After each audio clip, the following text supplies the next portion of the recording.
Hi, welcome back. Greg here, Kiwi Wanderers. Hey, this week we're talking about the WiTi alarm system. Well, it's actually way more than an alarm system. It's an anti-theft system, and I'm going to show you how it's installed in our van, what we use to install it, a wiring diagram, and also talk about where you can buy the alarm and how much it costs. So you can decide if this is something that you can do yourself or if it's best left to the professionals. Hey, if you've just joined us, Kiwi Wanderers is Holly the dog, Sandy and I. We are relative newbies touring this fine country in our Jayco Silverline.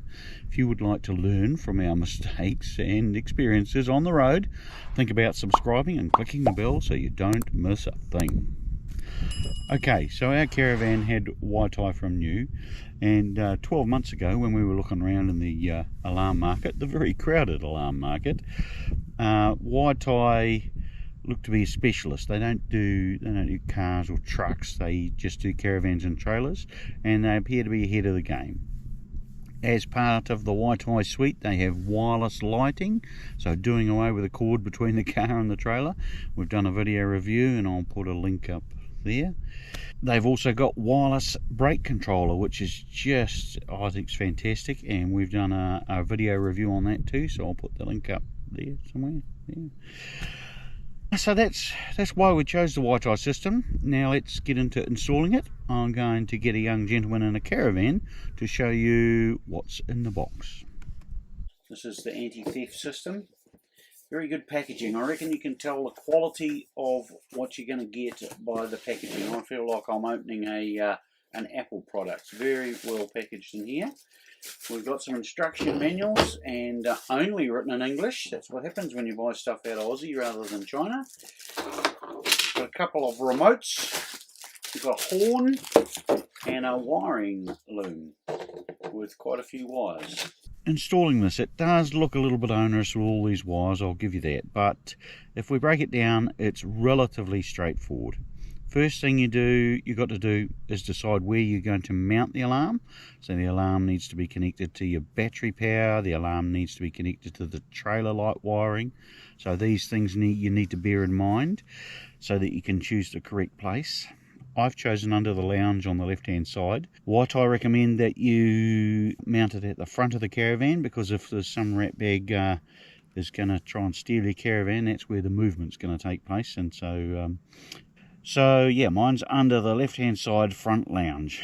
The right hand side is actually closer to all the wiring and everything, but there's a lot of stuff there. There's a heater and a water pumps, and I didn't want them interfering with the alarm. Now please don't steal my van, because you know where the alarm is. The alarm needs to be mounted securely, facing front and back and straight up and down. Got a gyroscope in there and a motion sensor, so it needs to be positioned correctly. So once you've got that sorted, then you need to get the wiring loom out. And it does look a little bit onerous, I will give you that. What we're going to do is break it down. So we've got a power and an earth, needs to go to the battery. Measure how far that is, make it a little bit extra, then cut a little bit of 2-core wire. Then we've got to go to the horn, same deal, measure how far it is. The horn needs to be mounted on at least more than a metre away and on a different surface. So I've got mine mounted underneath the caravan, screwed up to the floor. It's about 2 or 3 metres behind the alarm. So yeah, obviously having the horn outside is probably a better idea than inside the van. Then we've got a power and an earth for the LED light. So this just illuminates when the alarm is active, just sort of a bit of an indication that your alarm is on, so you don't forget to turn it off and wake all the neighbours. I elected to put mine inside the van as I didn't want to drill a hole in the outside of the van. So it's right beside the inverter switch. So we measured the length of that, once again a bit of 2-core. Then we've got a couple of GPS wires, so if you go for the GPS option, they're just plug and play. Then all we're left with is the 7-core. Oh no, there's a purple wire. So the purple wire is used with wireless towing. So for this install, we're going to tape it up and put that off to one side. Then we're left with the 7-core. and that's basically just join a length of 7 core and measure how far away it's going to be once again. I did the wiring loom up on the bench and joined all the wires together there, soldered them and yeah, wrapped them up in a good quality conduit. Then I drilled a 3/4 hole in the floor and ran them off to the various places. So the most involved connection is obviously the 7 core trailer wire, and on the Jayco it's under the sink, believe it or not. The wiring comes down the right hand tow bar and then onto the van and up under the sink, with lots of other wires. As you can see in the photo, it's pretty congested, but hey, once you've got all the cable ties undone, it's pretty easy to just join the wiring with the solder joint and wrapped it all up with good quality loom tape. We then packed it all back up and cable tied in place and put the cover on. Great. So relatively easy in the end. I do like to solder all my joints, electrical joints, because in all my years in the motor trade I've seen so many electrical faults caused by failed crimp connectors. So soldering and heat shrinking is my preference. Yeah, that's how I do it. Old school Greg. Sandy just calls me old Greg, but okay, whatever. Righto, then we run wiring to the battery, get that all connected up with a 15 amp fuse, and then run it to the LED light, get that connected, the horn, and there you go. It's all calibrated from the factory, and once you have the power to the module, the alarm is up and running.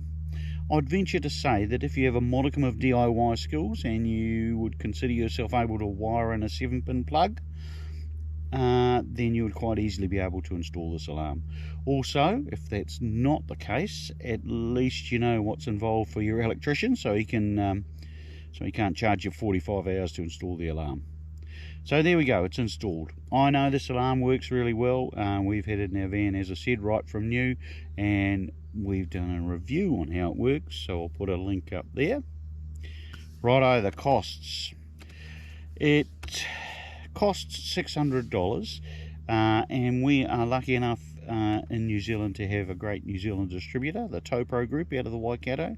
They have a great website where you can buy the alarm and all the other WiTi gear.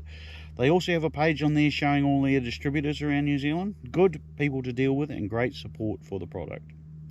So there you have it.